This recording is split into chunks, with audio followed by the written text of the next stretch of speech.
محمد صلوات۔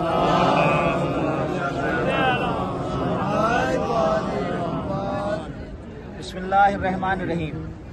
ناظرین، اس وقت ہم موجود ہیں ایک عظیم مسجد پر کہ جس مسجد کا نام ہے مسجد غمامہ۔ غمامہ کے معنی بادل کے ہوتے ہیں، بادلوں والی مسجد۔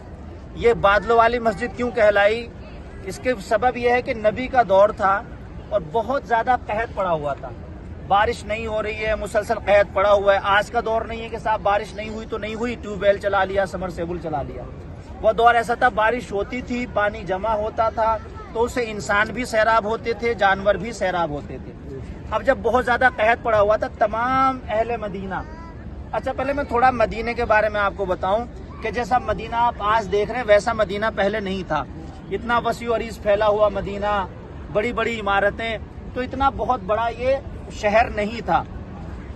بلکہ آج کے دور میں اگر کوئی شخص مسجد کے ایک سرے سے دوسرے سرے کو عبور کر لے، مثلا جہاں سے میں نے بتایا تھا گیٹ نمبر 318 سامنے نظر آ رہا ہے، اس مقام سے لے کے آپ اس پار تک یعنی جنت البقیع تک چلے جائیے، بس اتنا ہی بڑا مدینہ نبی کے دور کا تھا، اس سے زیادہ بڑا شہر نہیں تھا۔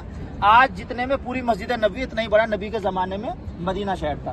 تو مدینے کے لوگ آ گئے، آنے کے بعد کہ قحط پڑا ہوا ہے۔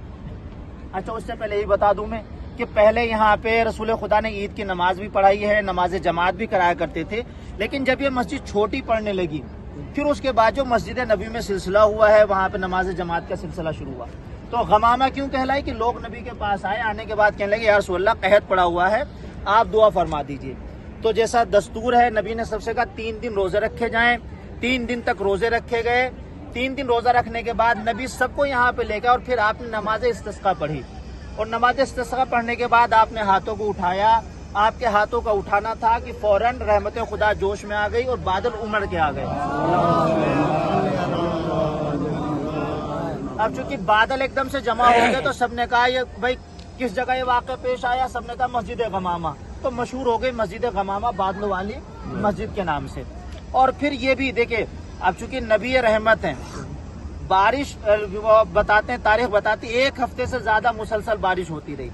اچھا اور بہت زیادہ کچھ بھی ہو جائے تو لوگوں کو بھاتا نہیں ہے، تو کرم یہ کیا رسول خدا نے کہ پورے شہر مدینہ میں ایک جگہ ہے میدان عقیق، وہاں تک کے علاقے میں بارش بند ہو گئی، باہر کے علاقوں میں پھر بھی بارش ہوتی رہی تاکہ پانی مکمل طور سے اسٹوریج ہو جائے، جمع ہو جائے، تاکہ ایک عرصہ دراز تک لوگوں کو پریشانی نہ ہو پانی کے سلسلے سے۔ تو یہ عظمت ہے اس مسجد کی کہ نبی نے نماز پڑھی ہے۔ اور آپ دیکھیں جب چلیے، اگر آپ تھوڑا یوں محسوس کیجئے کہ آپ اس جگہ چل رہے ہیں کہ جہاں نبی چلتے تھے، آپ اس جگہ ان گلیوں سے گزر رہے ہیں جہاں پہ امام حسن، امام حسین، مولا کائنات گزرتے تھے۔ تو یہ عظمت ہماری کم نہیں ہے، نہ جانے کہ ہمارے والدین کی دعا ہمارے حد میں قبول ہو گئی یا کون سا عمل ہمارا خدا کو پسند آ گیا کہ ہم کو یہاں پہ آنا نصیب ہو گیا۔ یہاں پیسے سے کوئی آتا نہیں ہے، کتنے دولت مند ہیں کہ جو چاہتے لیکن آ نہیں پاتے۔